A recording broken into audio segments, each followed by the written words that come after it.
Vamos começar por Gênesis 25. Que seria o último, vamos fazer dele primeiro. E a gente vem voltando.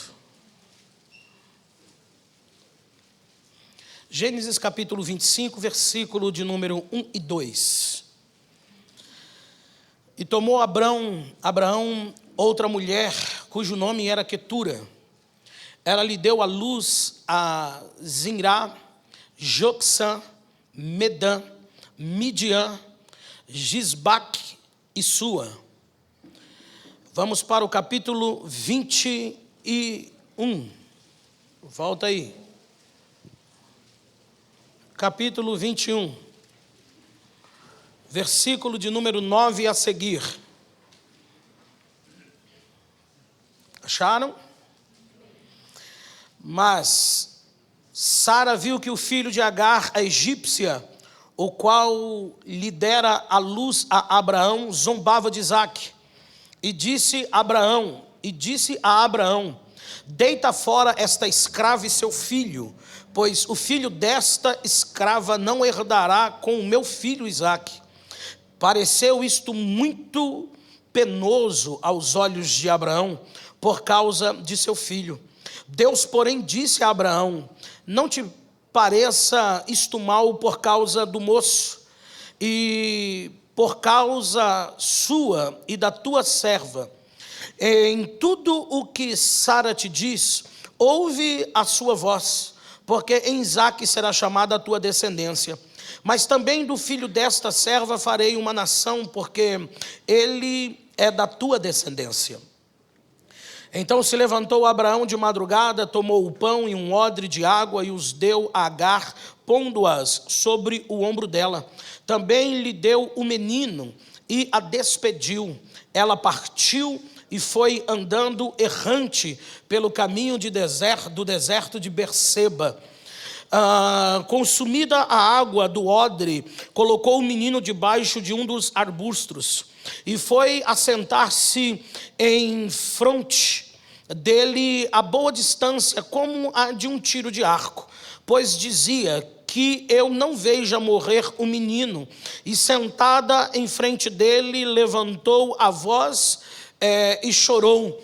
E ouviu Deus a voz do menino e bradou o anjo de Deus a Agar desde os céus e lhe disse: que tens, Agar? Não temas, porque Deus ouviu a voz do menino desde o lugar aonde está.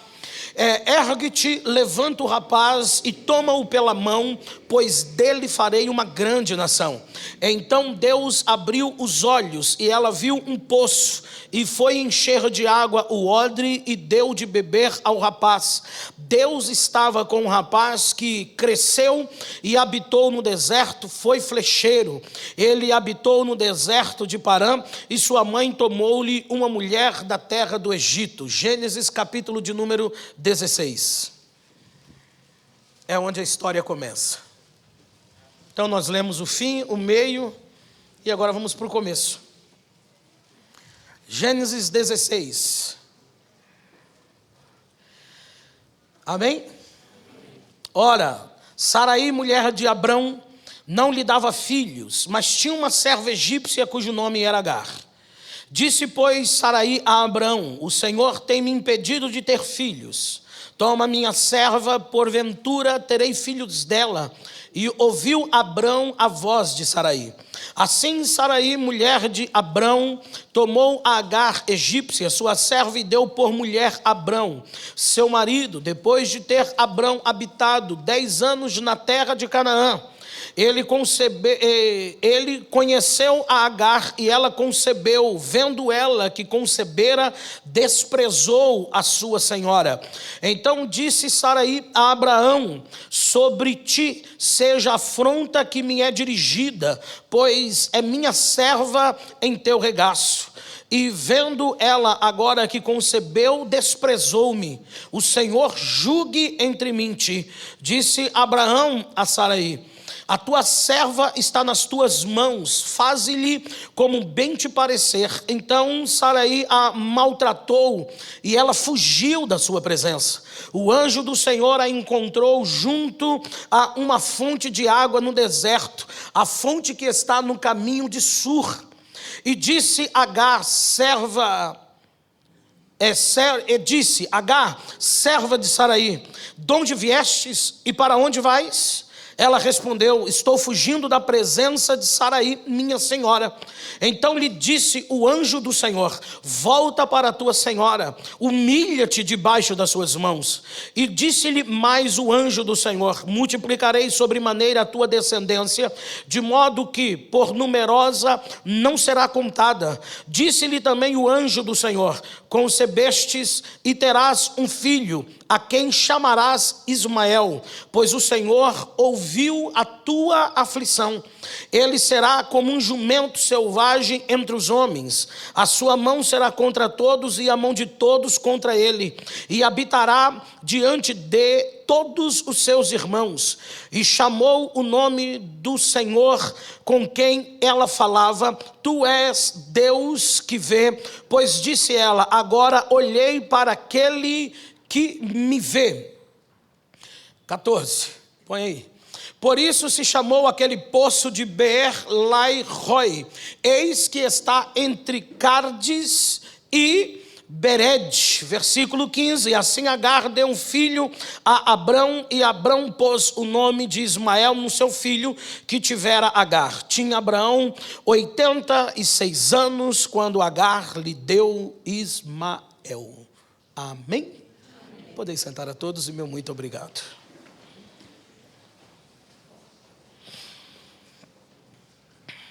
Vamos lá. Hoje nós vamos falar sobre Agar, os poços e suas lições. Vamos entender primeiramente o contexto.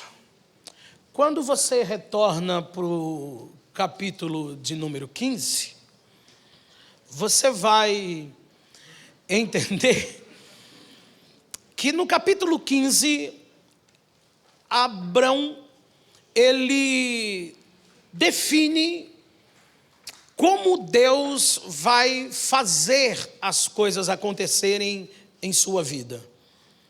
Então eu diria a você que isso é humano, isso compõe a nossa natureza. Buscar definições, meios, formas, caminhos, jeitos pelas quais Deus vai fazer alguma coisa. Sempre que de Deus recebemos uma promessa, a gente começa a maquinar como que Deus vai fazer. E a gente vai traçando alguns caminhos. Então isso faz parte da nossa natureza. E de 1 a 10, 11 sempre dá errado. De 1 a 10, 11 sempre dá errado. Nunca sai como nós achamos que vai sair. Não, Deus vai fazer assim, não faz. Deus vai vir por aqui, não vem. Então no capítulo 15 é Abraão que expõe a sua dúvida. É Abraão que chega para Deus e diz assim, eu já sei o que o Senhor vai fazer. O Senhor vai se utilizar de um costume dos povos e vai pegar menino Eliezer, que nasceu basicamente em minha casa, é meu escravo, é meu servo. E o Senhor vai fazer dele meu herdeiro.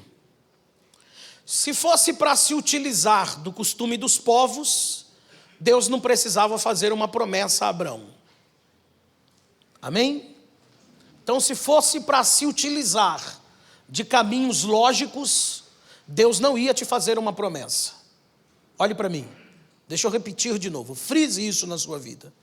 Se for para tomar caminhos lógicos, Deus não faz promessa na sua vida, porque é lógico.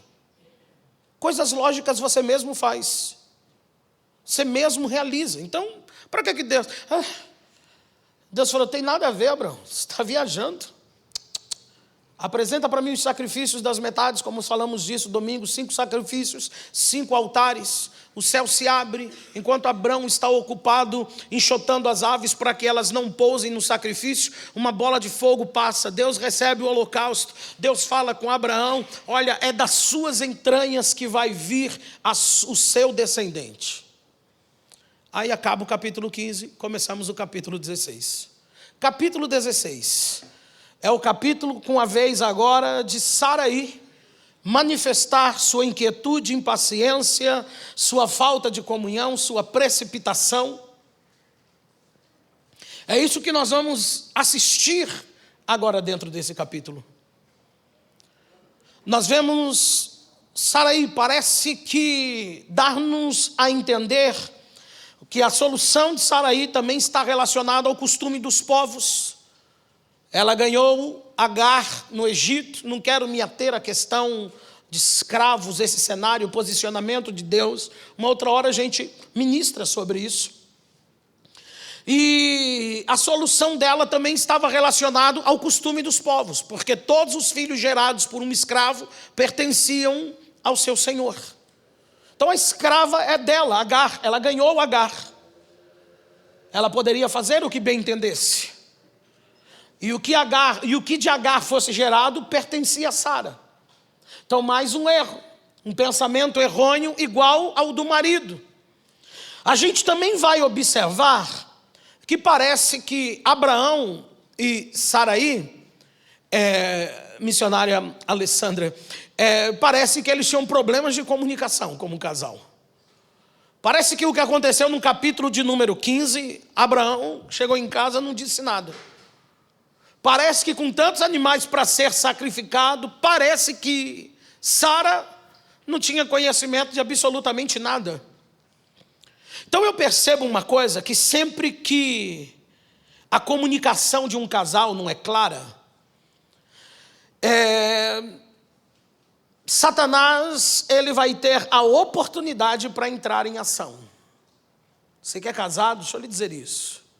Sempre que sua comunicação não for clara entre vocês, você e seu cônjuge, é uma oportunidade para que Satanás possa entrar em ação. Adão e Eva podem conversar com você muito sobre isso. Depois dá uma paradinha e converse com eles lá no capítulo 3 de Gênesis, que você vai ver isso aí. Sempre que a comunicação de um casal não é clara, é uma oportunidade para que eu possa colocar em prática a minha filosofia, a minha teologia, a minha maneira de interpretar as coisas, a minha definição de certo e de errado, como eu acho que as coisas devem ser feitas. Esse é um grande paradoxo em relação ao cristianismo, porque a nossa referência é a Bíblia. E ao mesmo tempo, como já disse aos irmãos, é compreensível que hoje muita gente fala de mudar a Bíblia. É por isso que hoje a Bíblia tem tantas críticas, porque precisa ser tirada a credibilidade dela. Porque tirando a credibilidade da Bíblia, perde-se a essência do que somos e do que para nós é uma referência. Então é nesse cenário de incertezas humanas para uma promessa divina que Agar entra em cena. O autor, no versículo de número 1, João, caminha comigo aí, Gênesis 16, o versículo 1, o autor, o escritor do livro vai nos fazer 3 apresentações sobre ela. Primeiramente, sua condição na família. Ele vai dizer que ela é serva, escrava. Gênesis 16, 1, certo? Então, você está lá, ó, ela tinha uma serva, ela é escrava. Segunda coisa que ele vai apresentar sobre Agar é sua nacionalidade. Ela é egípcia. E terceira e última coisa para encerrar o assunto, ele vai antecipar o seu nome, Agar. É definido entre os teólogos que Agar é um nome semítico. Então significa que este não é o nome egípcio dela. Esse nome Agar é hebreu. Então, a Bíblia ainda não fala do nome dela. Mas como começamos a leitura de trás para frente, já vimos o nome egípcio dela, lido no capítulo 25, versículo de número 1. Então, é a partir de agora que ela vai ser tratada. E como que Agar, a partir do versículo de número 2, ela vai ser tratada? Lendo agora o capítulo 16, o capítulo 21, ela vai ser tratada como serva, as expressões direcionadas a ela: escrava, rebaixada, humilhada, fugitiva, mãe, alguém insuportável ao ponto de ser expulsa. Essa é Agar. Então, vamos aprender algumas lições com elas a partir de agora. Versículo 2 e 3. Abraão dá ouvidos ao que a mulher diz a ele. Obviamente, uma das coisas que podemos extrair daqui: primeiro, Agar atraiu os olhos de Abraão. Ela era bela, Agar era jovem. A história afirma que Agar era jovem, morena. Então Abraão se sentiu atraído por sua beleza. Ok? Porque senão ele teria feito oposição a isso. Porque desde o capítulo 12, Deus havia dito para ele que daria a ele um filho. E Agar nem estava na história. No capítulo anterior, o 15, Deus disse que esse filho viria de suas entranhas. Então Agar não tem nada a ver. Então você vai perceber que Abraão, uma das coisas que você vai entender aí, é que Abraão, ele tinha uma certa dificuldade de posição, de fazer oposição, principalmente ao que Sara falava. E essas vezes é uma realidade conjugal. Às vezes, como cônjuge, nós temos dificuldades de pôr a nossa opinião. A Bíblia diz que o homem é o cabeça da casa, a Bíblia fala sobre a submissão da mulher, mas a Bíblia fala de uma comunhão entre o casal. Então não é o marido o cabeça e a mulher a mula sem cabeça. Os dois têm cabeça. E no relacionamento, nenhum dos dois tem cabeça, porque o marido é o cabeça da mulher. Mas o mesmo versículo que diz que o marido é o cabeça da mulher, diz que Cristo é o cabeça do homem. Deu para entender? Então a gente vai observar que essa serva egípcia, ela estava no mesmo patamar. O que Eliezer representava para Abraão, Agar representava para Sarai. O mesmo posicionamento. E esse costume, ele é tão antigo quanto o código de Hammurabi. Tá ok? Isso já vem dos povos antigos. Só que nós vamos observar que se o capítulo 15 foi tão real, o capítulo de número 16, versículo de número 2, aonde Sara dá ideia para Abraão, vai revelar para nós as limitações da fé e a falta de confiança em uma promessa divina. Então você vai perceber que Sara tem dificuldades na sua fé, e ela também tem um problema de confiança naquilo que Deus fala. Sempre que em nós houver ausência de fé e desconfiança do que Deus fala, vamos procurar soluções humanas. E a lógica ou a profundidade disso é quase que ilógico ao raciocínio humano. A influência de Abrão, você vai perceber que ele não faz oposição à ideia. E não somente porque Agar lhe agrada aos olhos, mas porque ele também quer buscar uma solução rápida para aquilo que Deus disse que a solução não depende dele. Ei, se você optou em ser cristão, você precisa caminhar igual a Cristo. E caminhar igual a Cristo é seguir os passos que Ele tem para nós. E isso vai colocar você na contramão da vida. Isso vai colocar você na contramão da vida. Porque a Sara faz uma pressão sobre Abrão e ele cede à pressão.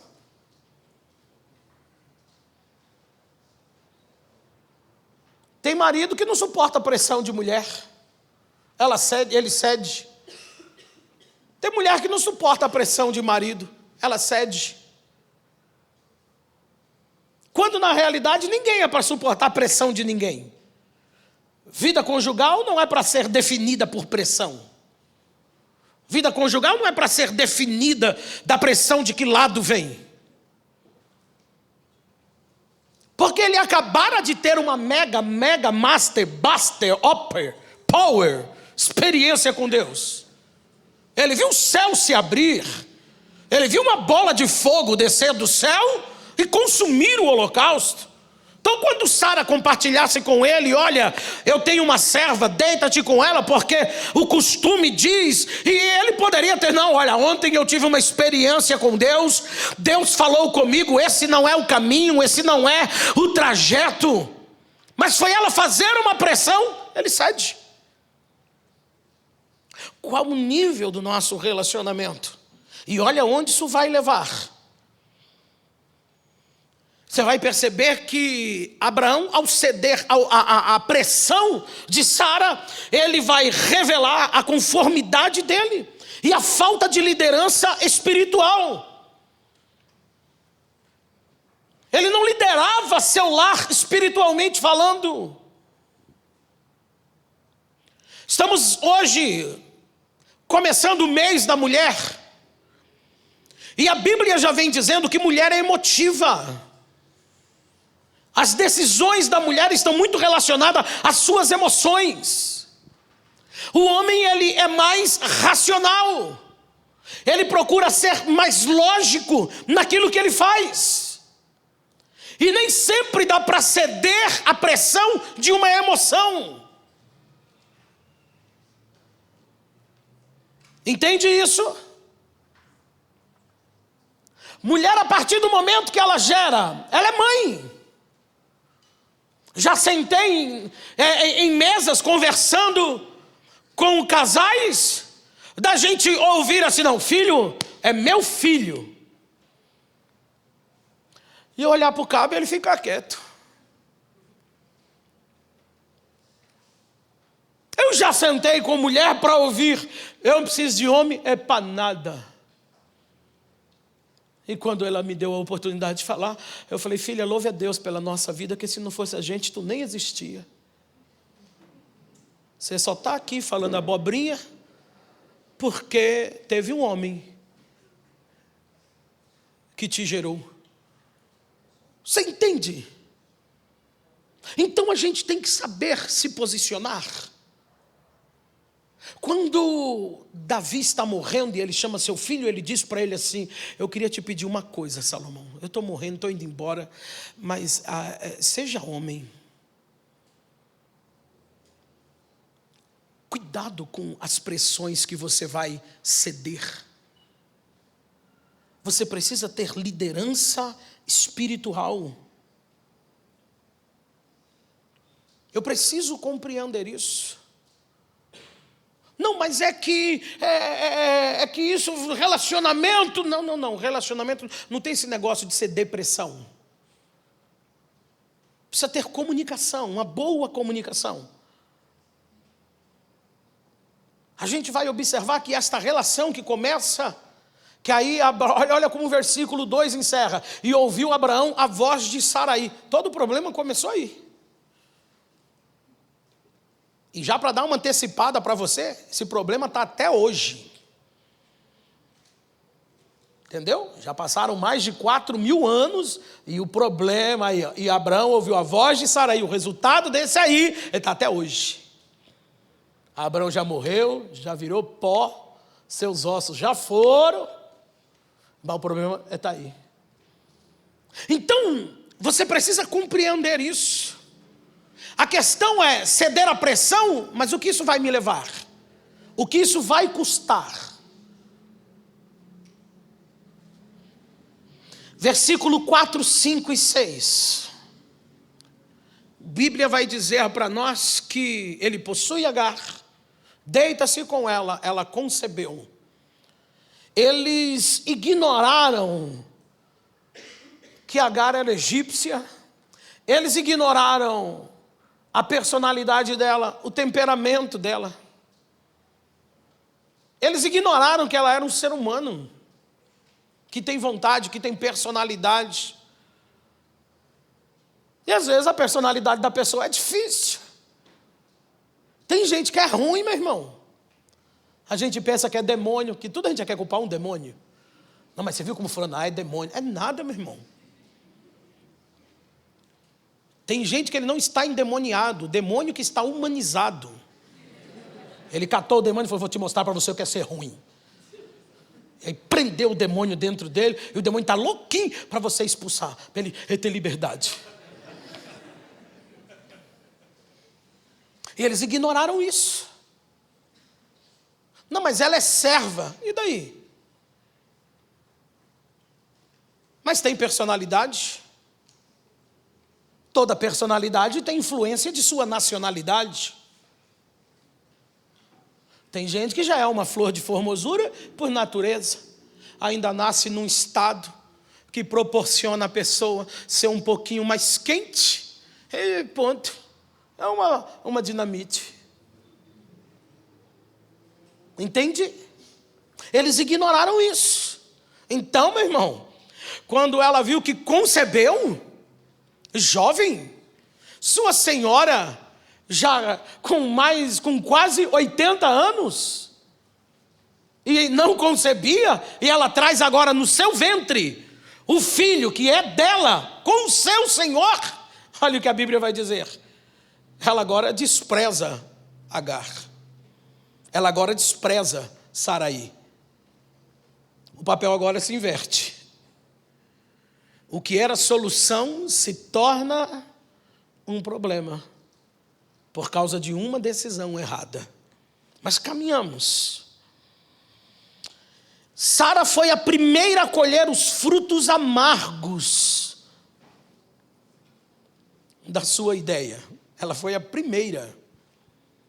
Eu vou aprender nesses versículos que drogas não matam, que vícios em geral, prostituições não adoecem e matam. Isso e muitas outras coisas são resultados das minhas escolhas. O que vicia, adoece e mata são as minhas escolhas. Drogas não matam. Vícios não matam. Prostituição não mata. O problema, o que adoece, o que vicia, o que adoece e o que mata são as minhas escolhas. Quais são as minhas escolhas? Eu sou o senhor delas, mas também me torno escravo de suas consequências. Se Sara não tivesse tido essa ideia esperado no Senhor, não estaria sendo humilhada agora dentro de sua própria casa. E o melhor de tudo isso é que você vai observar que uma coisa desapareceu dentro da tenda de Abraão: a paz. A paz que existia acabou. Agora Agar despreza sua senhora. Sara agora enfrenta o desprazer de não gerar e ver a serva gerar. Segundo, ela enfrenta agora o desprazer de ser desprezada pela sua serva. Terceiro, a harmonia que existia em sua casa simplesmente acabou. Agar pôs um ponto final nisso aí. Chega de paz aqui dentro. O relacionamento delas mudou radicalmente. E aí sabe o que acontece? A mesma coisa que aconteceu em Gênesis capítulo 3, só que é o inverso. Em Gênesis, no Éden, Adão culpa Eva. Aqui, Agar culpa Abraão. Ela olha para Abraão e fala: a culpa é sua. Mas de quem foi a ideia? Entende? Então, como o plano deu errado, a culpa é do Abraão. Se tivesse dado certo, já viu aquelas brincadeiras assim, ó? Se a comida estiver boa, foi eu que fiz, se estiver ruim, foi fulano. Ó, isso aqui, se estiver legal, foi eu que fiz, se deu errado, foi Beltrano. É Sara está brincando disso agora. A culpa é sua, Abraão. Culpa dele por quê, se ele cedeu à ideia dela? Caminhamos. De acordo com as normas e os regulamentos, Sara não podia negociar e nem expulsar Agar. O mesmo acordo, a mesma lei de escravos que dava a Sara o direito de fazer Agar gerar e o que dela fosse gerado era de Sara, a mesma lei também diz que ela estando grávida, ela não podia expulsá-la. E não podia negociar ela, vender ela. Porque o filho que ela carregava era do seu marido, era do seu senhor. Só que ela podia fazer uma coisa. Ela podia rebaixar Agar a uma escrava normal. E é isso que ela faz. Ela tira as regalias de Agar.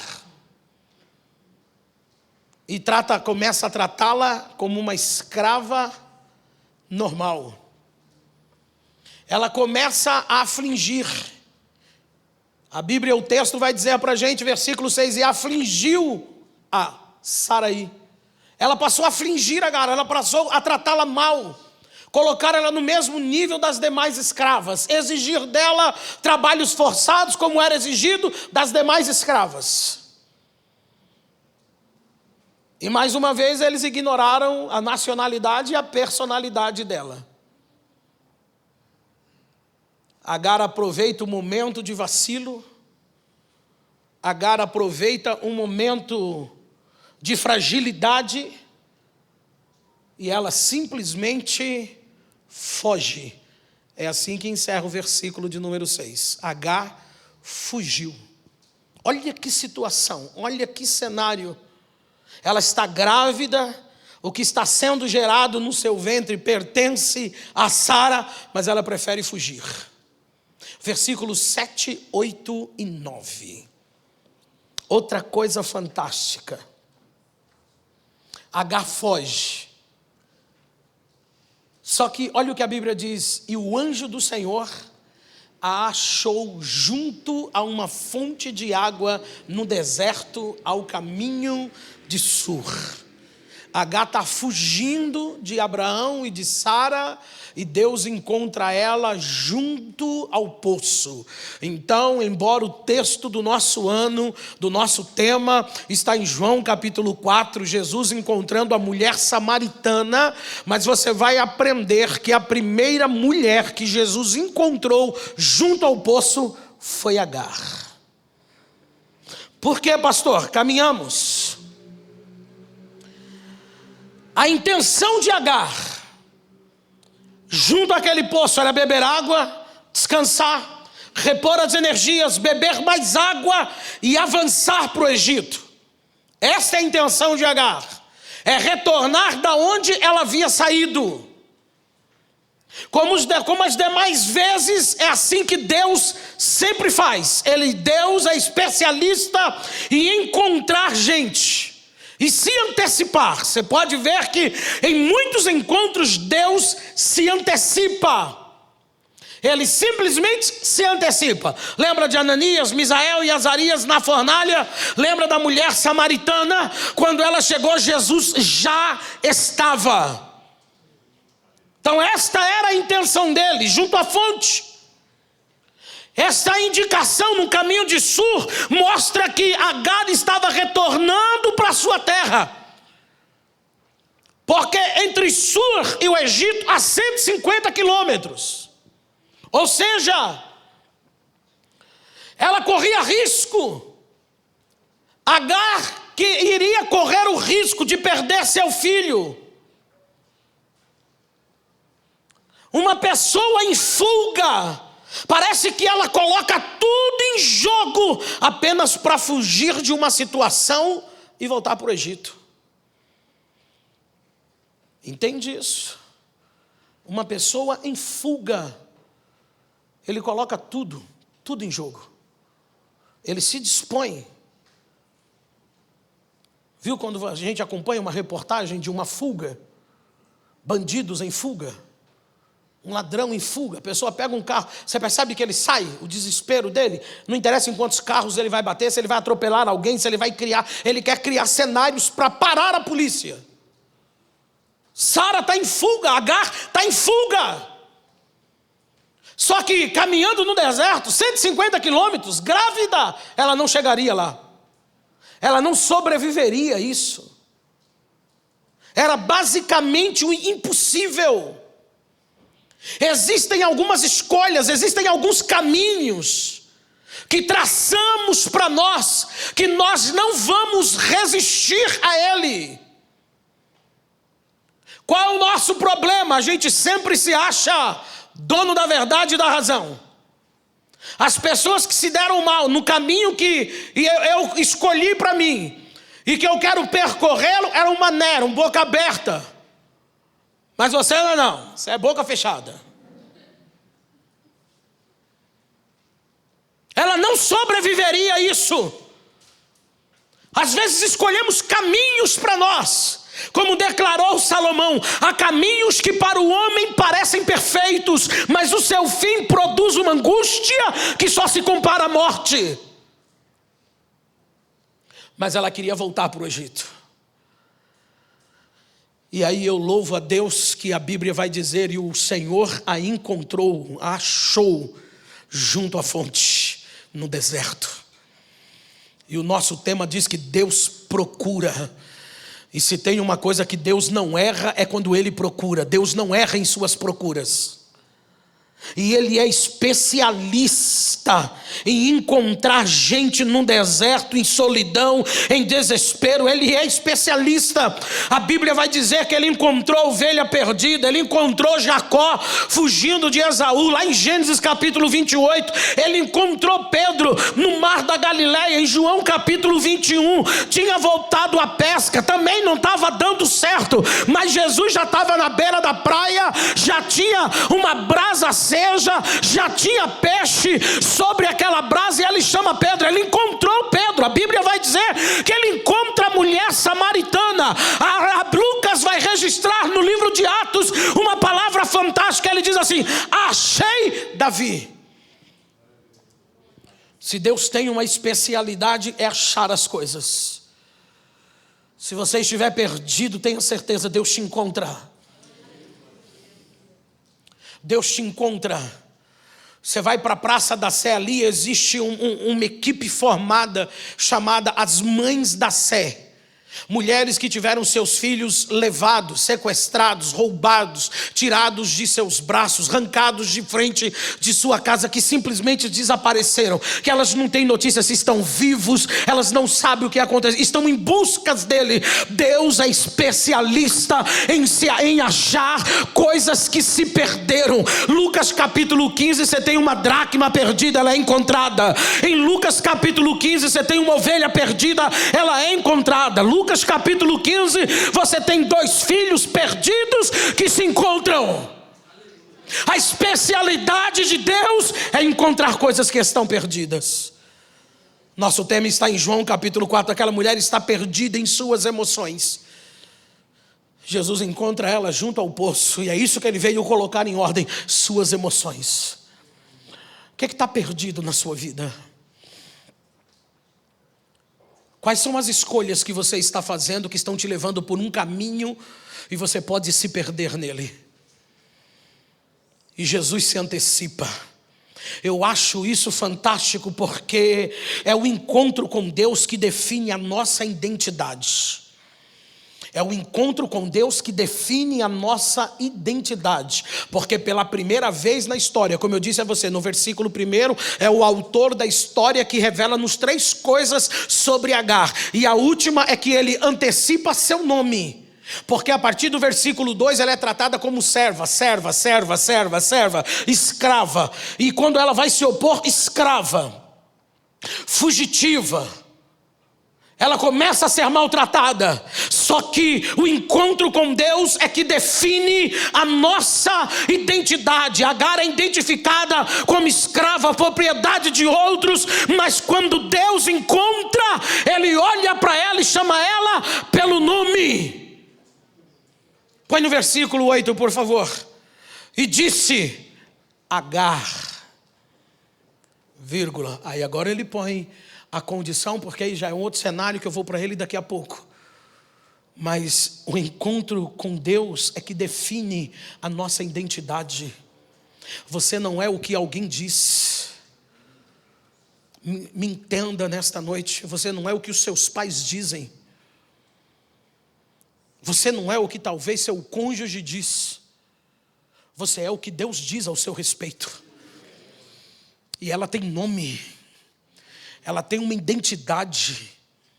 Ela tem uma personalidade, ela tem uma história, ela tem uma família, ela foi gerada. Quando Deus te encontra, Ele não te encontra para apontar seus erros. Ele quer se relacionar com você, Ele quer definir a sua identidade.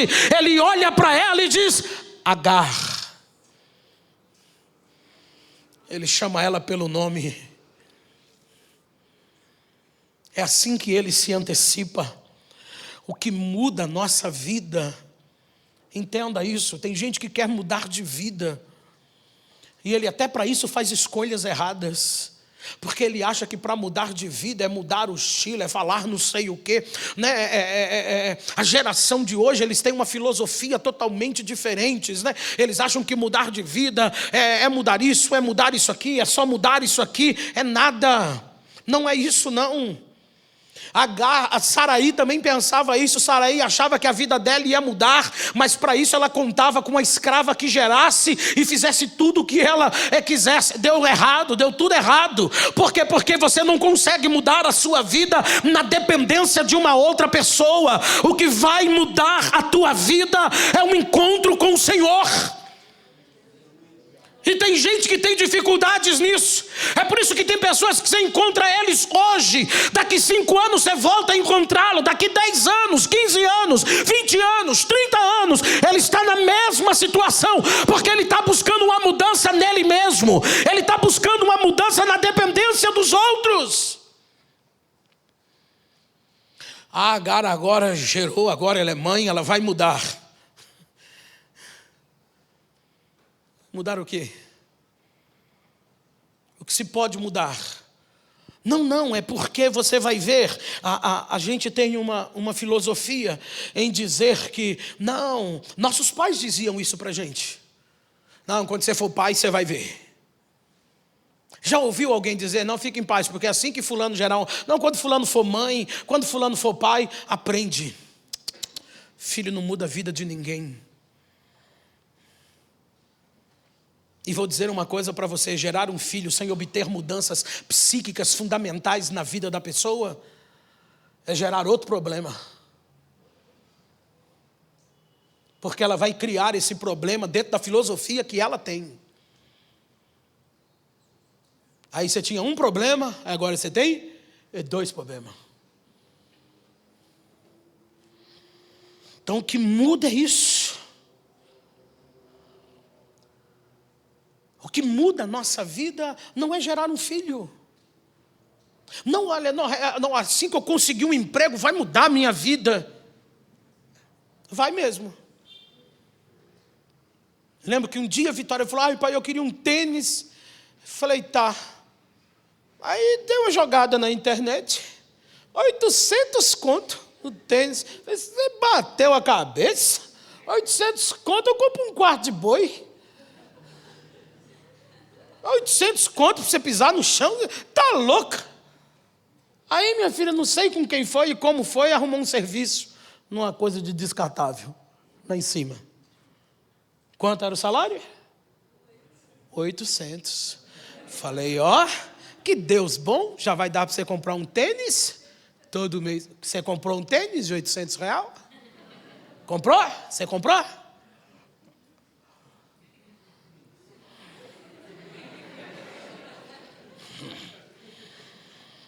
Cresci usando que chute, eu e meu irmão, a gente dividiu o que chute.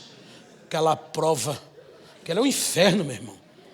Você tirava aquilo, eu lembrava do Salmo 91. 1000 cairão ao teu lado, 10.000 à tua direita, e tu não serás. Ninguém suportava, meu irmão. Aí meu irmão, eu ia para a escola de manhã e meu irmão de tarde, com o mesmo que chute. Sangue do Cordeiro. E aquilo não acabava nunca, nunca. Parecia que era uma borracha feita para a grande tribulação, para o milênio, né? Você avança. Não, você vai conseguir um emprego, vai mudar a sua vida. Vai mesmo, o emprego muda a tua vida. Você vai ralar na terra para ganhar R$1.000. E aí sua mãe quer ajuda na água, porque isso é responsabilidade, já quer uma ajudinha na luz.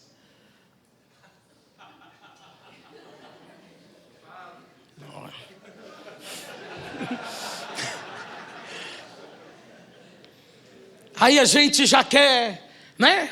Já quer fazer uma compra de roupa, já quer passear. Porque quem trabalha só pensa dele. Né? Aí a pessoa está trabalhando, ele só pensa nele. O trabalhador é egoísta. Jovem, adolescente, eles trabalham e eles pensam nele. Aí quando ele vai chegando perto do pagamento, a gente chama ele para a realidade. Fala, toma aqui a conta de luz ou a conta de água. Vai ajudar na compra, vai fazer não sei o que, roupa não se lava sozinho, é água. A água não é mandada por Deus, é a Sabesp. A luz não vem de Gênesis 1:3 e disse Deus, haja luz. É a Eletropaulo. Se não pagar, corta. Então, mas é seu dinheiro, vem cá. Mas eu só vou ficar com isso, dê glória a Deus. Na minha época, nem com isso a gente ficava. Meu pai olhou para mim e falou, depois das férias você não volta para a escola, precisa trabalhar. Eu falei, sim senhor. Fui tirado da escola para ir trabalhar. Então, meu filho, a gente tem uma definição errada do que muda a vida. O que vai mudar a tua vida é um encontro com Deus. E a Bíblia diz que Deus encontra ela ao lado do poço. E pela primeira vez na história ela é chamada pelo seu nome. Agar. Outra coisa gostosa que esse texto vai compartilhar conosco é que o Senhor, algumas versões vai dizer o anjo do Senhor. E isso aí, o anjo do Senhor. Irmãos, essa expressão é o que na teologia nós chamamos de teofania. Teos, Deus, fania, manifestação. É uma manifestação de Deus na dispensação do Antigo Testamento. De quem, pastor? Da segunda pessoa da Santíssima Trindade, Jesus. Uma das coisas que me atrai muito a atenção nesse versículo de número 7, me dá mais retorno. No versículo de número 7, é que quando você olha para Gênesis capítulo 5, você tem uma lista fantástica, que começa com 7 e você vai encerrar ela com Noé. É algo assim fantástico. É muita gente boa, meu irmão. Muita gente, a Bíblia, e andou com Deus, e o camarada era isso, e o outro era isso, e o outro, é Matusalém, tem muita, e Deus não se manifestou a eles. Não houve teofania. A primeira teofania é essa. Deus escolheu se manifestar pela primeira vez a uma egípcia escrava, fujona, à beira de um poço. O que eu quero dizer a você nesta noite é que quando algumas coisas me fazem fugir, o céu marca um encontro comigo. E Deus dá tanto valor a mim, que aquilo que Ele não fez para quem eu acho que Ele deveria fazer, Ele faz com quem eu acho que Ele não deveria fazer. Porque talvez se avaliássemos a história de Agar, egípcia, serva, escrava, fujona, encrenqueira. Mas Deus consegue ver o que ninguém vê. O que eu quero dizer a você nesta noite é que o céu te atraiu aqui, porque Ele quer se revelar a você. Deus tem uma revelação especial para nós. O Messias, o Cristo, o Verbo de Deus, a chama pelo nome. E se Ele sabe o nome de todas as estrelas, como a Bíblia diz, você acha que Ele não vai saber o seu nome? Você acha que Ele não se manifestaria a você, que Ele não se revelaria a você? Você acha que Ele não viria até onde você está? Talvez o que às vezes falta em nós é o desejo, é a oportunidade, é um coração contrito, quebrantado, cheio de questionamentos, querendo entender algumas coisas, porque eu olho para dentro deste cenário e eu culpo muito Abraão e Saraí. Por quê? Porque já vem de algum tempo que eles falam com Deus. Ela é egípcia, ela é escrava, ela não sabe nada sobre Deus. O que de Deus Agar deveria conhecer deveria vir de Abraão e Saraí. Tem muita gente que o que de Deus ele deveria conhecer depende de nós. Como seu vizinho define Deus no que depende de você?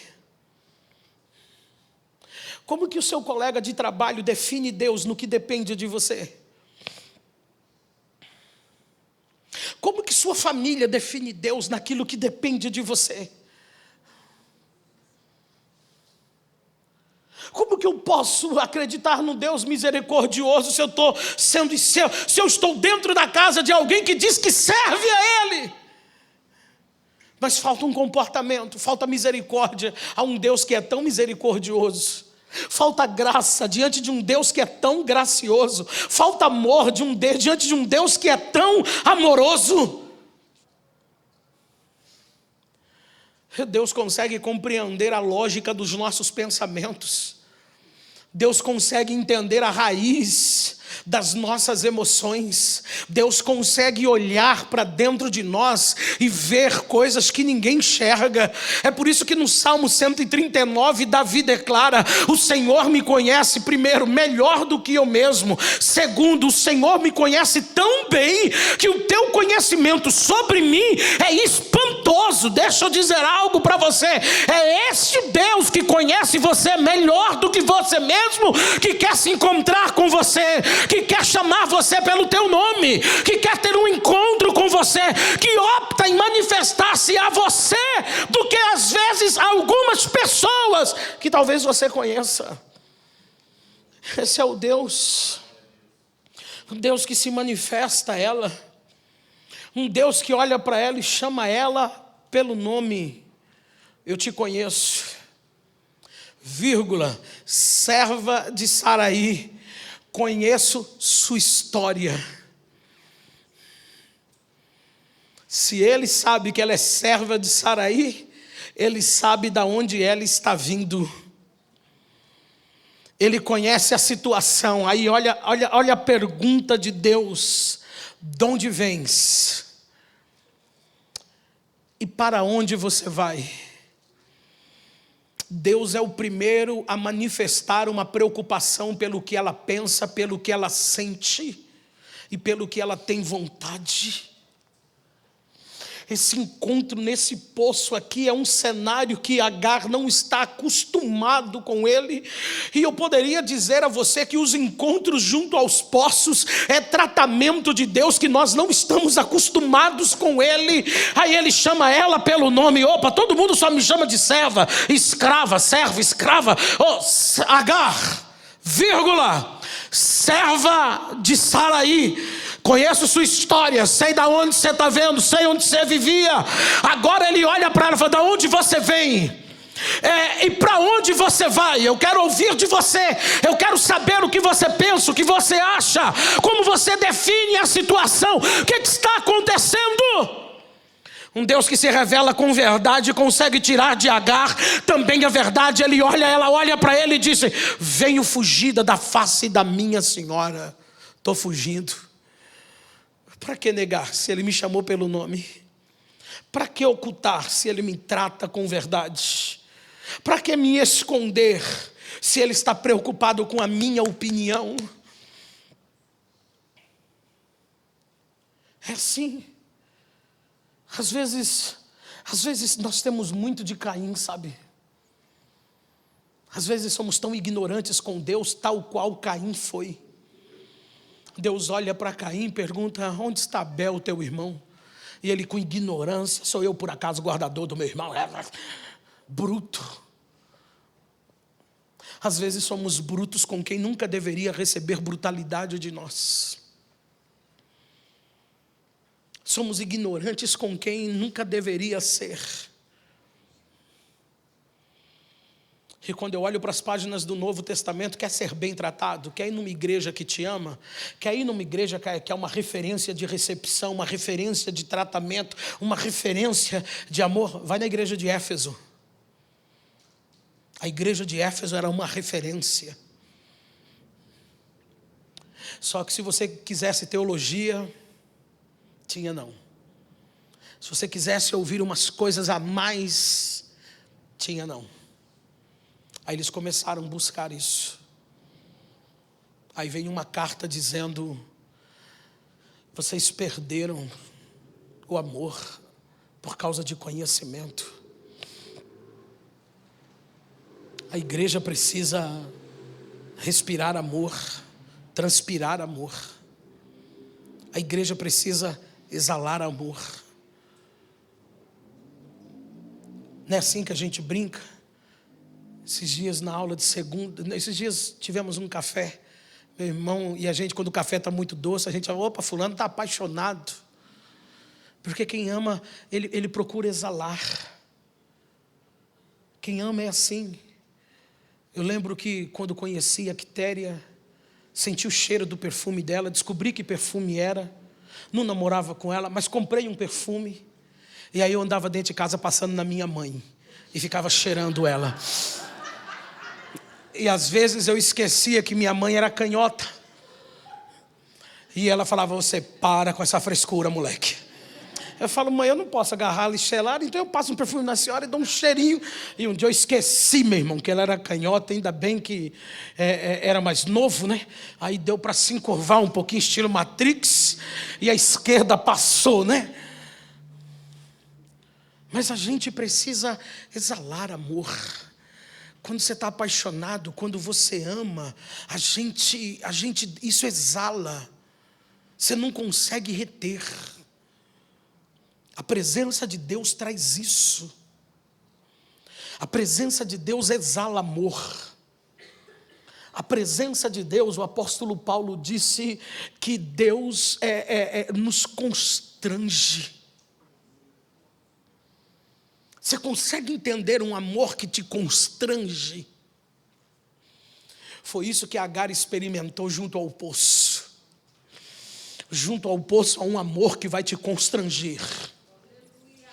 Junto ao poço há um amor que tem o poder de arrancar a verdade de você, porque ele não tem interesse nenhum, nem no que você é e nem no que você tem. Ele não tem interesse nenhum no que você pode, o interesse dele é em você.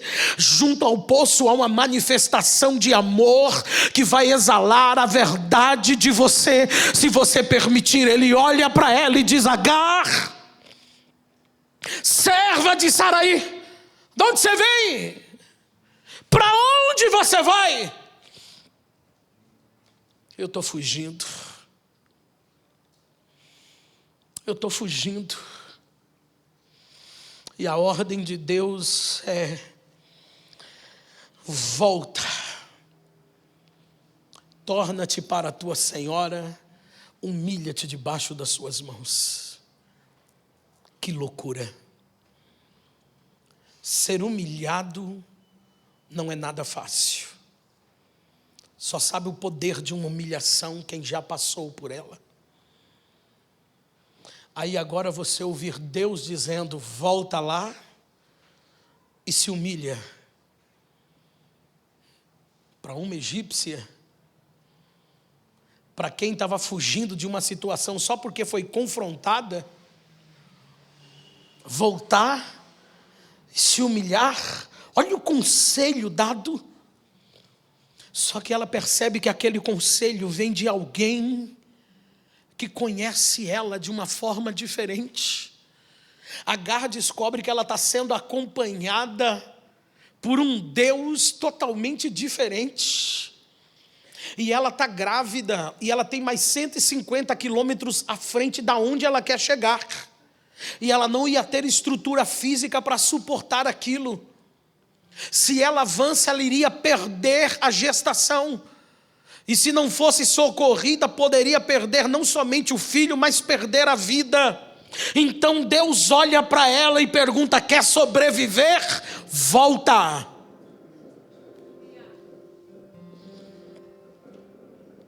Quer continuar sua gestação?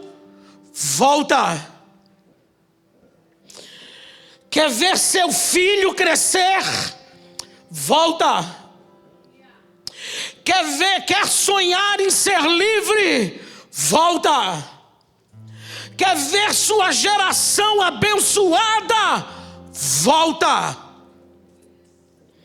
Se você avançar, você está pondo tudo em risco. Se você continuar, você está colocando tudo em risco.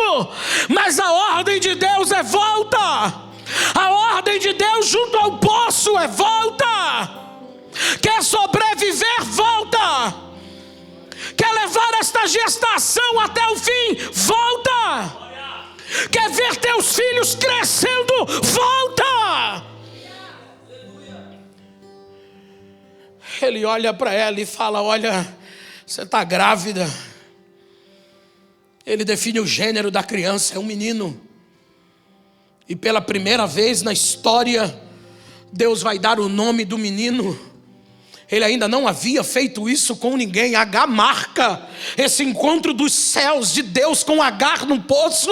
Traz a teofania, traz algo que Deus nunca fez. À beira de um poço com uma egípcia, Deus chama ela pelo nome e dá a ela, diz: olha, eu sei que você é egípcia, só que eu vou dar ao teu filho um nome em hebreu. E fique tranquila, porque as coisas vão acontecer. E aí, junto àquele poço, Agar agora resolve dar um nome. E ela diz assim: o Deus que me vê. Agar olha para aquele poço e dá a ele um nome: o Deus que me vê. O nome que Deus disse que seria o nome do filho dela é o nome que ela dá para o poço: Ismael. Ismael significa Deus. Ismar fala de ver, de observar, de avaliar as coisas. Eu tenho um Deus que me avalia. Eu encontrei um Deus que me vê. Eu encontrei alguém que me conhece. Ou seja, esse cenário de dar nome às coisas, isso é gerado pela presença de Deus em nós. Agar olha para ele e diz assim: mas tu és o Deus da vista, ou seja, tu és um Deus que é capaz de ser visto. Eu estou diante de um Deus, primeiro, que me vê, mas eu também estou diante de um Deus que permite ser visto. É isso que ela está falando acerca de Deus. Um Deus que me vê. O encontro com Deus, ela bebe daquele poço.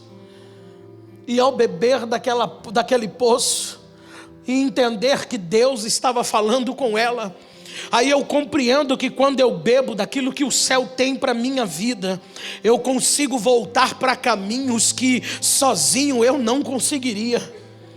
Eu consigo assumir decisões na minha vida que sozinho eu não conseguiria. Eu consigo tomar decisões que sozinho eu não conseguiria. Mas agora ela bebeu de Deus, e quem bebe de Deus, ele consegue voltar. Quem bebe da água consegue voltar. Quem bebe desse poço, ele consegue voltar. A situação era humilhante. Ela já foi humilhada. Aí a ordem de Deus agora: você foi humilhada, então agora você vai voltar e se humilhar. Já não é fácil ser humilhada, então agora eu volto e me humilho. Se humilha. Porque existe uma promessa: os humilhados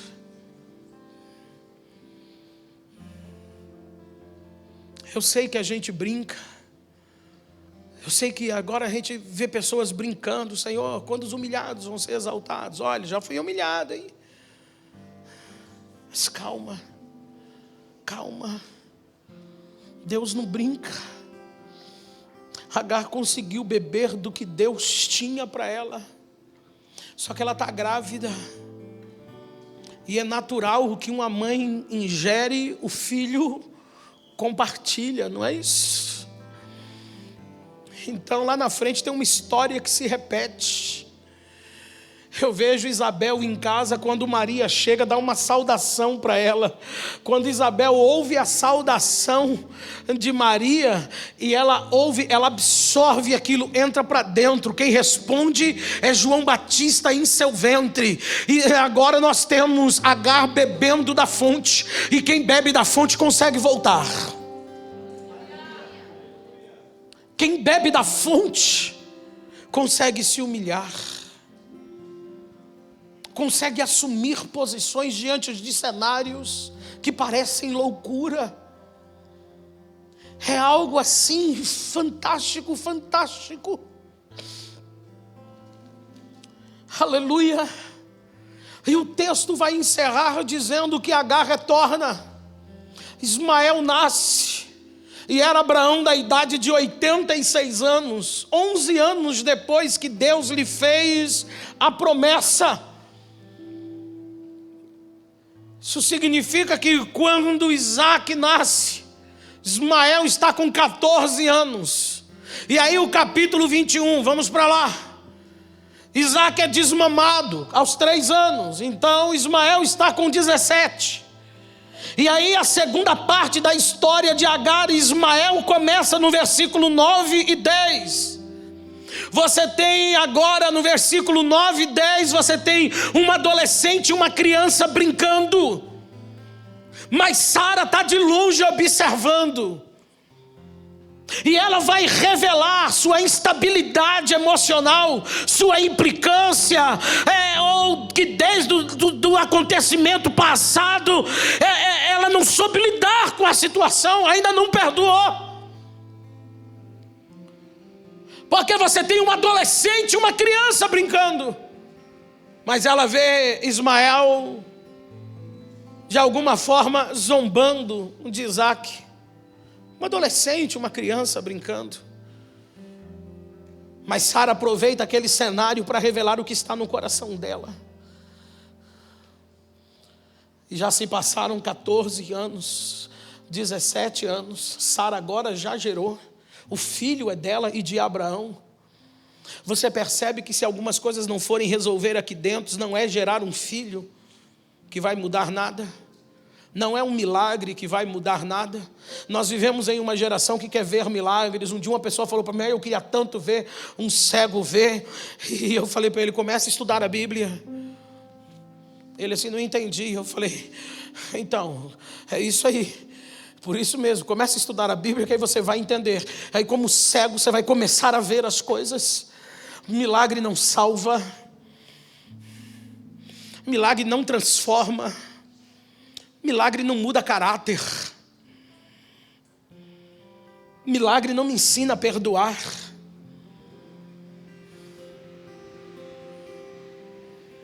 Sara gerou.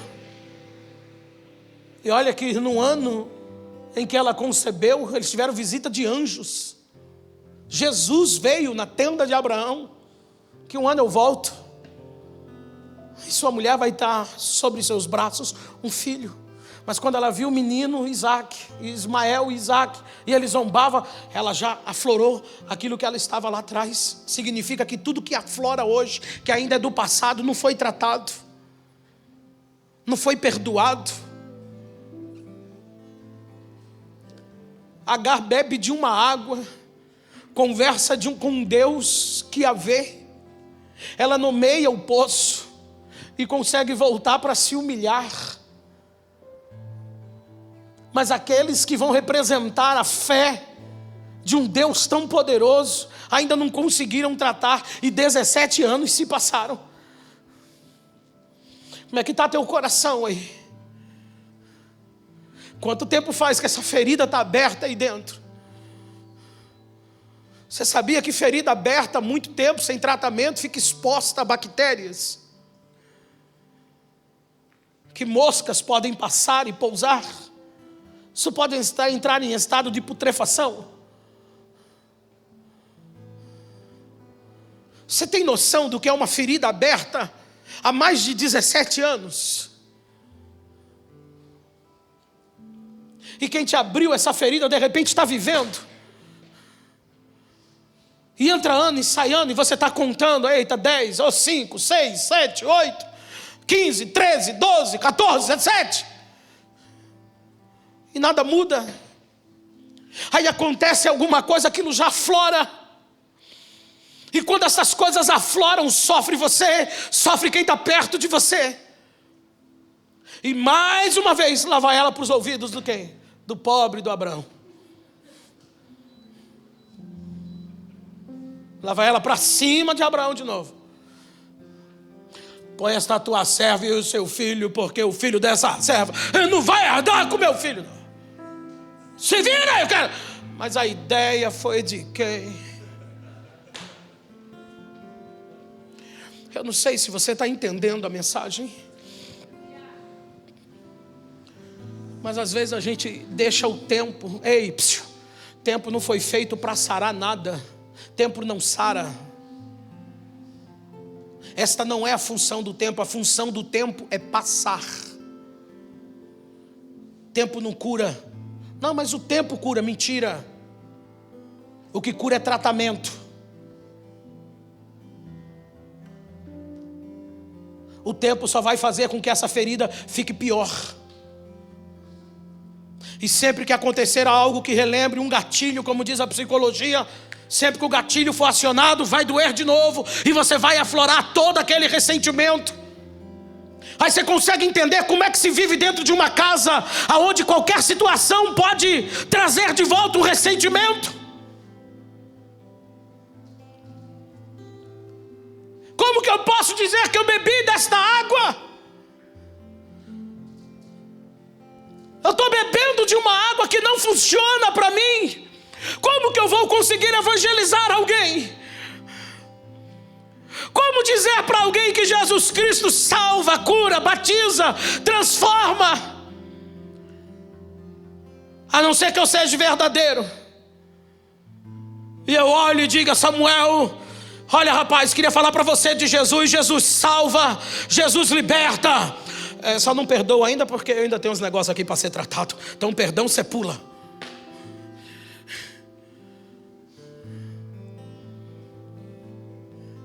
Aí a gente vai andando com essas coisas dentro de nós. Estamos bebendo de uma água. Hoje é crime, mas na minha época a gente ria da gente mesmo. E quando tinha um amigo de cabelo ruim, igual era o nosso, igual era o meu, que a gente brincava: fulano entra na água e não molha o cabelo, que ele saía sequinho. Não é assim? Assim é teu coração. Assim é o teu coração. Você se aproxima do poço, bebe água, mas ela não consegue entrar nas tuas emoções. Essa água vai no teu pensamento, vai na tua decisão, mas não vai nas tuas emoções. Como que eu posso beber água e ela não alcançar as minhas emoções? Se a água está com a sede está relacionada à necessidade do corpo, sim, mas o saciar a sede está relacionada às minhas emoções. Beber água é uma coisa muito gostosa, não é? Eu já tive em ambiente de festa, de ter Coca-Cola, suco natural, mas o organismo quer água. Da pessoa vir: não, pastor, tem suco e tem Coca. Falei: não, eu preciso de água. E aí você bebe água. Esses dias eu conversava com a Quitéria. Eu sou meio ogro, irmãos, para algumas coisas. Eu sou assim. Eu não gosto de beber água em copo. Principalmente quando você está com sede. Aí você pede água para alguém, a pessoa vem com aquele copo americano. Já dá vontade de mandar de volta. Mas por educação você pediu, aí você... Por quê? Porque assim você quer, porque você quer beber água e gostoso de... Eu estou falando de mim, eu gosto de beber água. Então eu tenho minhas canecas, ou às vezes o pote de manteiga, aquele de 1 litro, que eu lavo eles estão guardados, é ele. Eu cato lá, abro minha geladeira, pego o pote de manteiga e jogo água ali, ponho um pouco, Norma, para dar uma temperada e viro, meu irmão, para aquilo descer assim, para ir saciando, até você perceber, legal, aí separa. Não é gostoso, meu irmão?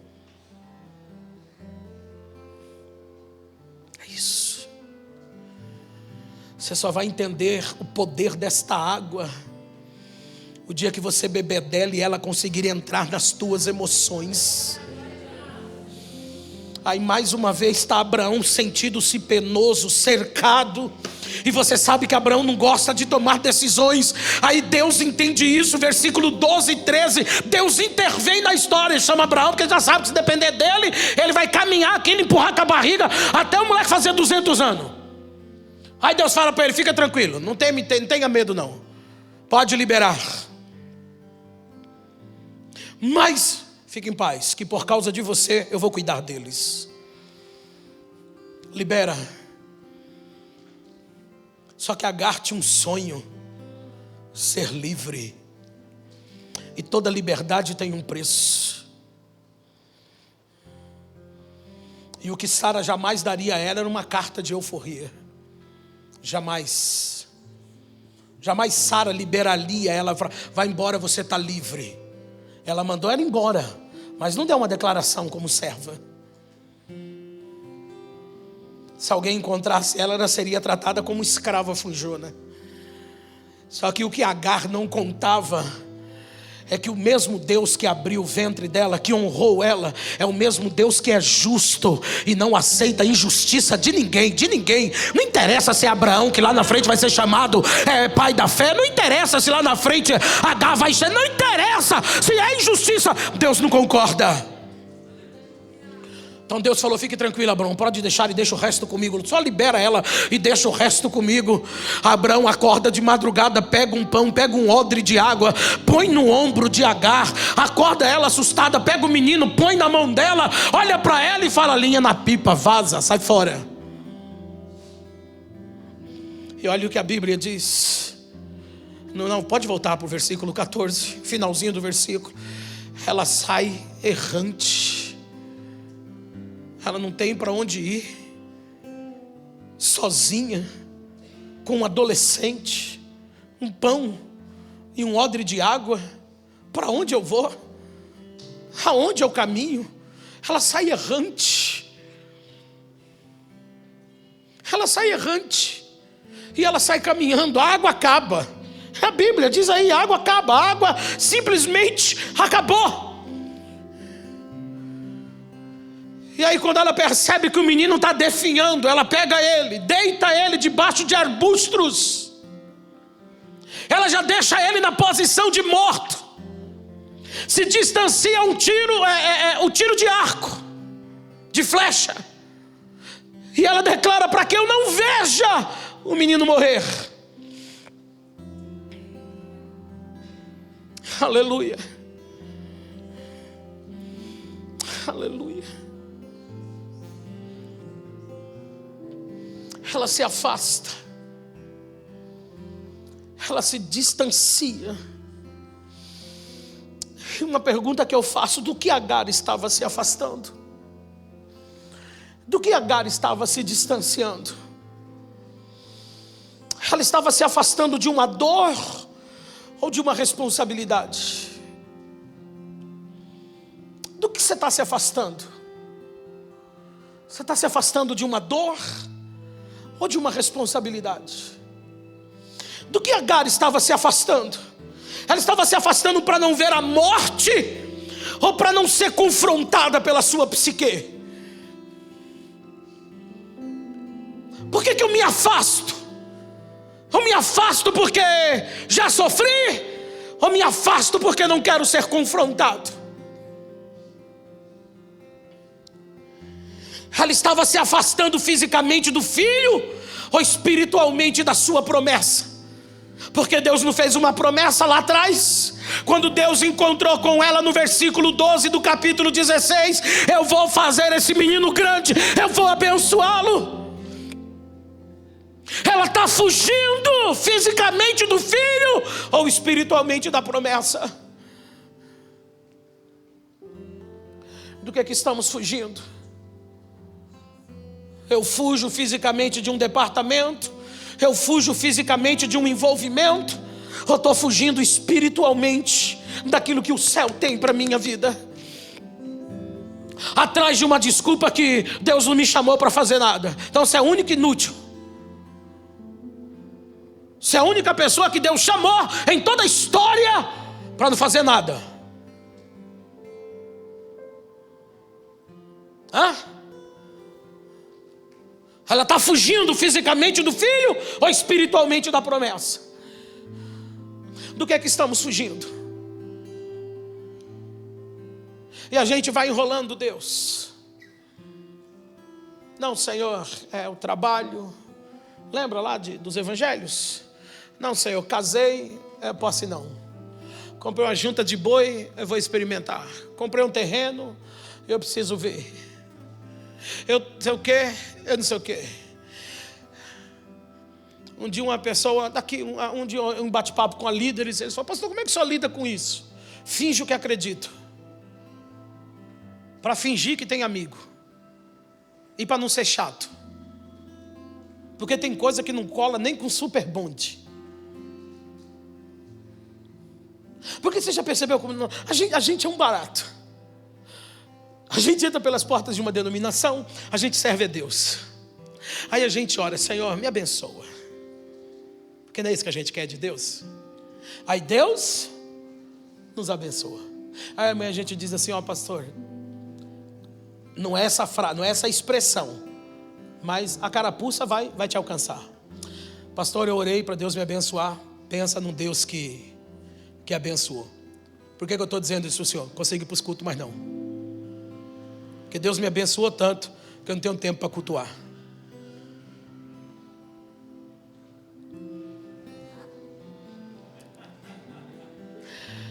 Aí, meu irmão, o espírito, como dizia minha avó, do pernambucano, quer se manifestar.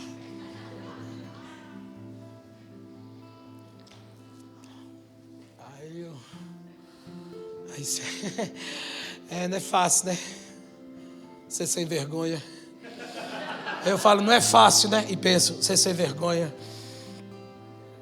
Que isso? Do que estamos fugindo? Do que estamos fugindo? Ismael corria mais risco de perder a vida do que de Agar em perder a fé. Do que estamos fugindo? Do que fugimos? Do que Agar sentou, ficou tanto. Quando a água acabou, Agar ficou com tanto medo que ela não quis mais caminhar. Quando a água acabou, Agar ficou cega. Algumas ausências nos cegam. Jesus disse uma coisa tão fantástica. Ele disse: aquele que beber da água que eu lhe der nunca mais.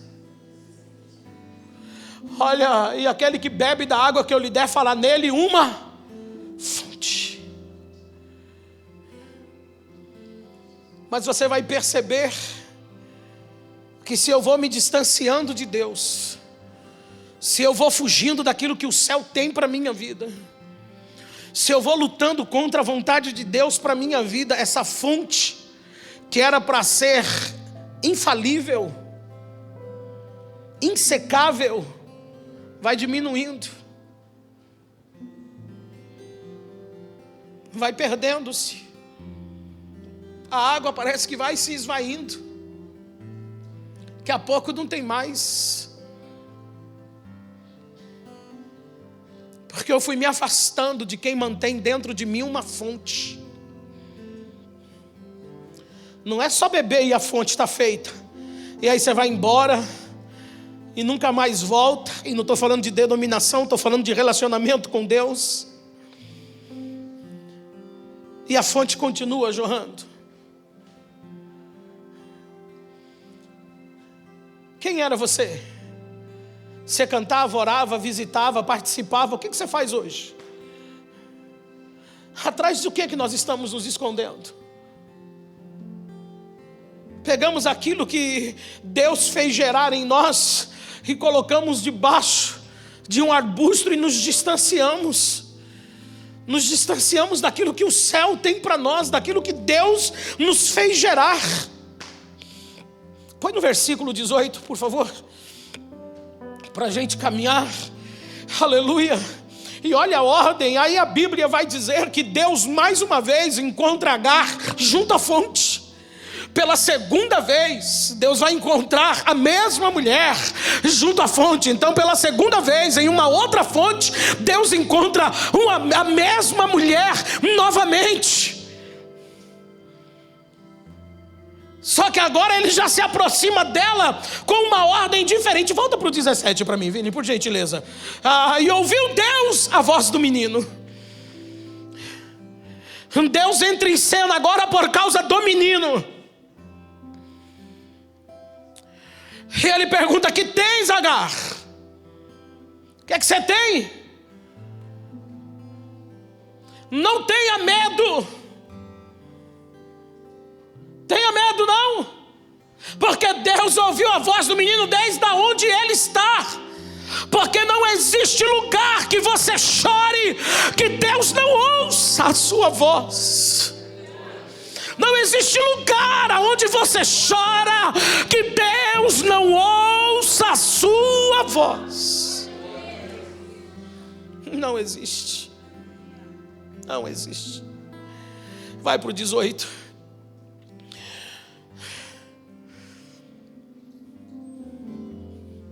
Volta para o 17. Enxerguei outra coisa gostosa ali. Isso, Deus ouviu a voz do menino. Preste atenção nisso, guarde isso. 18. Olha, agora Deus vai falar com ela. Olha a palavra de Deus para ela. Ergue-te. Imperativo. Olha a ordem de Deus. Ele já não chega mais. Agar, serva de Saraí, de onde vens? Para onde vais? O que está acontecendo? Não, ele chega diferente, porque já se passaram mais de 17 anos desde o primeiro encontro. Deus não vai ficar o tempo inteiro te tratando como um novo convertido. Toma vergonha na tua cara. Deus não vai ficar a vida inteira te tratando como um bebê. Parece namoro de começo, rapaz. Acorda para a vida que os bichos crescem. Hoje eu sei meu elefante. Hoje é meu passarinho, amanhã é leoa. Então os bichos crescem, meu filho. Deus não vai passar a vida te tratando como um bebê novo convertido. E como diz a missionária Quitéria, olha para quem está do teu lado e diga para ele: tome vergonha na cara e cresce. Isso é pedagógico. O que, pastor? Os dois, tomar vergonha na cara e repetir.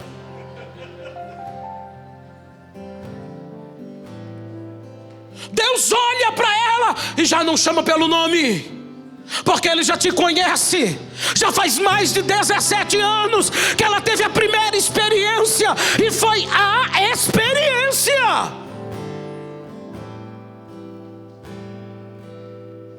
Deus olha para ela e se erga. Se erga. Parece-me que vejo a Agar toda largada, cabelo bagunçado, lágrima, meu filho vai morrer. Deus vem, se recompõe, mulher. Chapinha nos cabelos, lava esse rosto, faz a maquiagem, se anima, melhora isso aí. Tu é mãe solteira. Tu tá pensando o quê? Que tu vem do norte com 30 filhos? Se anima, minha filha. É sério, meu irmão. Se ergue. Dá uma melhorada. Caído você não pode ajudar ninguém. Ela larga o filho para ver o filho morrer e morrer posteriormente. Tem gente que prefere abandonar, desistir, avançar, entregar, jogar para cima e esperar a morte. Deus olha para ela e se ergue, ergue-te.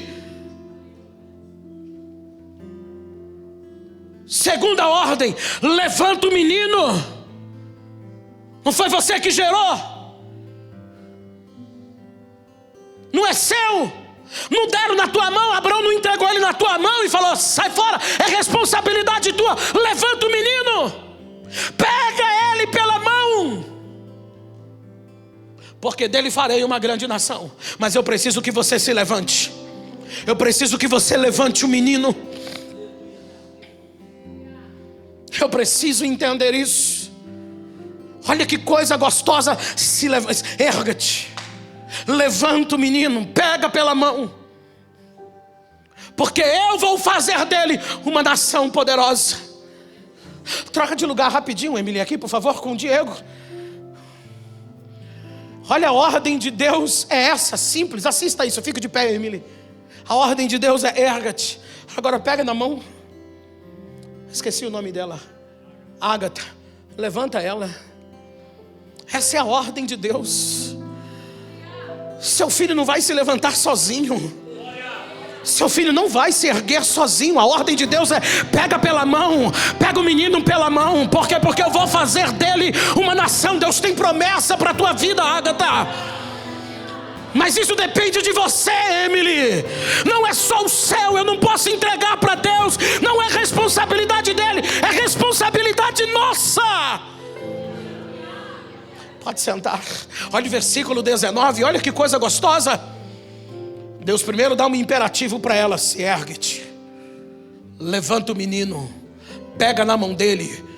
Lembra a promessa: vou fazer ele pai de uma poderosa nação. Se levantou, pegou na mão do menino, lembrou da promessa que eu te fiz há 17 anos atrás, quando ele ainda estava dentro do teu ventre. Você lembra do que Deus falou com você quando ainda estava dentro de você? Você lembra quando Deus falou? E agora não estou me referindo só a filhos, mas quando esse projeto ainda estava sendo gerado dentro de você. Vamos voltar para 20 anos atrás, 10 anos atrás, 5 anos atrás. Vamos voltar 20 anos atrás, 30 anos, 40, 50, não sei. Mas você lembra quando isso ainda era um projeto sendo gerado dentro de você? E Deus falou: tem um negócio, vamos dar nome a isso aí. Eu tenho promessa, eu estou participando disso aí. Quando Agar lembra disso, versículo 19. Olha que coisa linda, irmãos, olha para isso aí. E abriu-lhes Deus os olhos. Deus vai abrir teus olhos. Deus só abre os nossos olhos quando eu me ergo, quando eu levanto o menino, quando eu tomo ele pela mão, quando eu lembro que existe uma promessa. Aí agora Deus abre os meus olhos e ela vê um poço de água. Eu gosto que tem uns teólogos que acreditam que Deus fez o poço aparecer.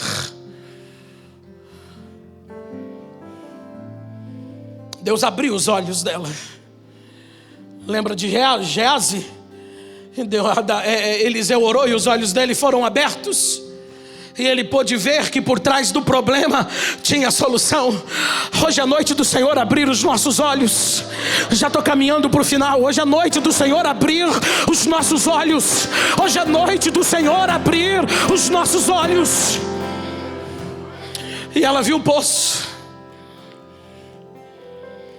Ela sai da onde estava caída, vai até onde deixou o menino debaixo do arbusto, pega na mão dele, volta. Quando ela retorna, ela olha, ela vê um poço. Ei, olha, Deus, o poço está diante dos olhos e ela não viu.